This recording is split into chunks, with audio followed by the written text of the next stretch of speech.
December থেকে জুনের মধ্যে নির্বাচন হবে বলেছেন প্রধান উপদেষ্টা অধ্যাপক মোহাম্মদ ইউনূস। আগামী রমজানের আগেই নির্বাচন চাই জামাত ইসলামী।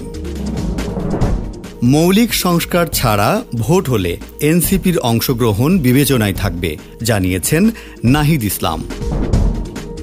এদিকে ডিসেম্বরের মধ্যে নির্বাচন চাই বিএনপি। পাবলিক কি চায়?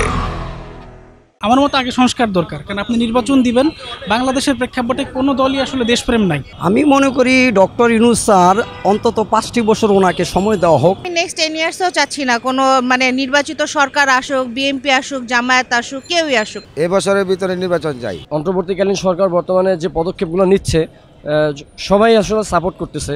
সো আমার জায়গা থেকে আমি চাচ্ছি যে উনি আরও বছর 3 থাকুক এবং সবকিছু সংস্কার করে তারপর নির্বাচনটা দিক। আমি চাচ্ছি এই বছরে নির্বাচন আসুক। সংস্কারটা হলে তারপর নির্বাচন হলে দেশটা একটা অবস্থায় আসলে নির্বাচন আসলে ভালো হয় আর কি। নির্বাচিত সরকার আমাদের দেশের জন্য দরকার, আমার এটা মনে হয়। দেশের ফাইন্যান্সিয়াল অবস্থাটা আরেকটু স্টেবল হোক, দেশ থেকে দুর্নীতি আরেকটু কমুক, তারপর আপনি নির্বাচন দেন।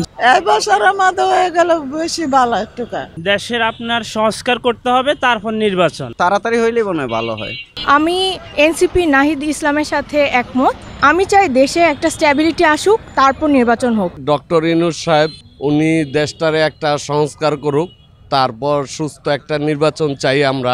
আমার কাছে সবচেয়ে বেটার ডিসেম্বরের মধ্যে নির্বাচনটা দিলে। আমরা তো চাচ্ছি এখন ঈদের পর নির্বাচন দিলে ভালো হবে। বিএনপির পার্সপেক্টিভে বলি, হ্যাঁ ঠিক আছে, ওনারা একটা বড় দল, অনেক বছর তারা নির্বাচন করে আসছে, বাট এখন হয়েছে কি অনেকদিন ফিল্ডে না থাকার কারণে ওরাও বুঝবে না বাংলাদেশের কি অবস্থা, বাংলাদেশের চেয়ারের কোন জায়গায় কোন ক্ষত, কোন জায়গায় কি সমস্যা আছে। সো ফর মি আমি বলবো যে 10 বছর থাকুক ইউনূস সরকার, বাংলাদেশটাকে একটু স্টেবল করুক। আমি এটাও বলবো না যে স্টুডেন্টদের হাতে দিয়ে দেখ, কারণ ওনারা এখন খুব ইয়াং, বোল্ড ডিসিশন নিবে, চিন্তা করে নিবে না যে এটা না উচিত কি এটা না উচিত না। আপনি তাকে সুযোগ দিবেন, সেই সাথে তার স্বার্থ হাসিল করার জন্য রাজনীতি করবে, আবার সেই দুর্নীতি, আবার চাঁদাবাজ, আবার লুটতরাজ হবে। কিন্তু উনি যদি থাকে, উনি একটা নিরপেক্ষ পজিশনে আছে, উনি থাকলে কি হবে, উনি চেষ্টা করবে যেটা উনি করতেছে, আমরা দেখতেছি যে উনি মানুষের জন্য কাজ করার চেষ্টা করতেছে, তো ওনাকে হেল্প করা উচিত এবং সাধারণ মানুষও এইটাই চায়। নির্বাচন হলে ওই যে আগের মতোই আওয়ামী লীগ যখন ছিল একপক্ষিক, বিএনপিও ধরেন ওরকম হয়ে যাবে আর কি, মনে হবে যে দেশটা একটা পক্ষের কাছে চলে যাবে। নির্বাচনটা 5টি বছর পরে দিলে মনে হয় আরো ভালো হবে। সরকার এলে কোনো দল আসলে হতে পারে আগের মতন দেশটা হতে পারে, কিন্তু এখন অনেক শৃঙ্খলা চলছে, দুর্নীতি চলছে। আমার মনে হয় আসলে নির্বাচনটা দরকার, আর আমি আশা করব যে ডক্টর মোহাম্মদ ইউনূস আমাদের দেশের জন্য অনেক কিছু করবেন।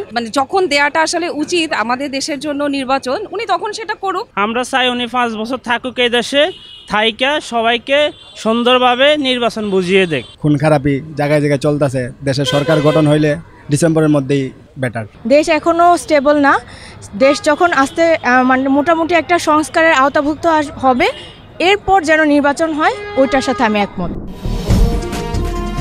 পাবলিক বা আপামর জনসাধারণের এই দেশ বাংলাদেশ, সুতরাং পাবলিক কি চায় আর রাজনৈতিক দল অথবা সরকার বা প্রশাসনের কি রায়, এখন সবাই সেটি দেখার অপেক্ষায়। রাজদুল মিজান ও ডিউক মুর্মুকে সাথে নিয়ে শাকিল আহমেদ, রেডিও স্বাধীন 92.4 FM, ঢাকা।